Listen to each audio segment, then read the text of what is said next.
வணக்கம். இன்று அடுத்த அதிகாரமான தீவினை அச்சம் என்ற பகுதியிலிருந்து திருக்குறளை நாம் காண இருக்கிறோம். தீவினை அச்சம். தீய செயல்களை செய்வதற்கு நாம் அச்சப்பட வேண்டும், பயப்படணும். ஏன்னா ஒருத்தருக்கு நல்லதே இல்லை, நம்மளால் செய்யக்கூடிய ஒரு செயலானது மற்றவர்களுக்கு தீமையை கொடுக்கும் என்று சொல்லும்பொழுது நாம் அதை பேசலாமா இல்லை செய்யலாமா? செய்யக்கூடாது இல்லையா? அப்போது இதை தான் வள்ளுவர் கூறுகிறார். ஆனால் இப்போ அப்படியா நடக்குது? எவ்வளவு இழிவான செயல்கள் தினந்தோறும் பேப்பரில் பார்க்கும் பொழுது மனசு பதறுது. அந்த மாதிரி அசால்ட்டாக ரொம்ப எளிமையாக பிறரை கொலை செய்வது, பலாத்காரம் செய்வது, அடிப்பது, இதெல்லாம் நல்லதில்லை, இவை தீய செயல்கள் என்று மனசுக்கு போகாமல் ஏதோ ஒரு கோபத்தில் அவர்கள் செய்கிறார்கள் இல்லையா? இது இழிவான செயல் இல்லை? எவ்வளவு பாதகத்தை மற்ற குடும்பத்தினருக்கு அது செய்கிறது. இதற்கு பயந்த எவனாவது ஒருவன் இந்த மாதிரி தீச்செயல்களில் ஈடுபடுவானா என்றால் இல்லை.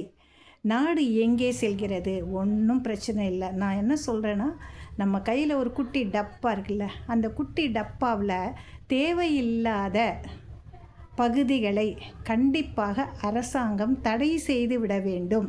திரைப்படங்களிலும் அப்படியான கொடுமையான காட்சிகளை காட்டக்கூடாது. ஏன்னா நம்ம பார்க்குறோம், பறந்து அடிக்கிறான், ஒருத்தன் தலை தனியாக சீவிக்கிட்டு போகுது, கை தனியாக போய் உழுது. இதெல்லாம் பார்க்கக்கூடிய இந்த சின்ன குழந்தைங்க மனசில் என்ன படும்? அதுதான் பதியும். அந்த மாதிரி பதியும் பொழுது அவர்கள் அது ஒரு இயல்பான செயலாக எடுத்துக்கொள்ளுகிறார்கள். அதோடு இல்லை, இதை செய்கிறவங்கெல்லாம் யார் அப்படின்னாக்கா, 15 வயதினர். இந்த 19, 20லேருந்து 70 வயசுக்குள்ளார இருக்கக்கூடியவர்கள் செய்கிறார்கள். எவ்வளவு கொடூரமான செயல்! இதுகெல்லாம் செய்யறதுக்கு நாம் பயப்படணும் இல்லையா? இதைத்தான் வள்ளுவர் சொல்லுகிறார். தீவினையார் அஞ்சார் விழுமியார் அஞ்சுவர். தீவினையார் அஞ்சார் விழுமியார் அஞ்சுவர். தீவினை என்னும் செருக்கு, தீவினை என்னும் செருக்கு. தீவினையார் அஞ்சார் விழுமியார் அஞ்சுவர். தீமை என்னும் செருக்கு. தீவினை என்பது ஒரு செருக்கு. அதாவது நான் இவனை அடிச்சிட்டேன், கொன்னுட்டேன், இவனை பலவந்தப்படுத்தி விட்டேன், பாழ்படுத்தி விட்டேன் என்று சொல்லும்போது அதில் ஒரு பெரிய கம்பீரமும், ஒரு பெரிய ராஜா அரசாங்கத்தை வென்றவனாட்டம் ஒரு பெரிய பெருமை. அது செருக்கு. அதாங்க இங்கே தீவினையார் அஞ்சார். தீய செயல்களை செய்யக்கூடிய கொடூரர்கள் ஒரு நாளும் பயப்பட மாட்டார்கள்.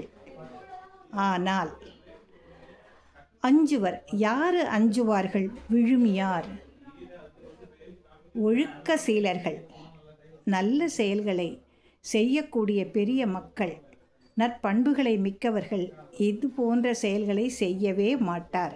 இது என்ன சொல்கிறாரு? தீவினை என்னும் செருக்குன்னு சொல்கிறாரு. இப்போ புரியுதா? அதில் என்னன்னா, என்னை நீ அடிச்சியா, உன்னை நான் பதிலுக்கு அடிச்சிட்டேன், எனக்கு ரொம்ப பெருமை. அசிங்கமாக இல்லை?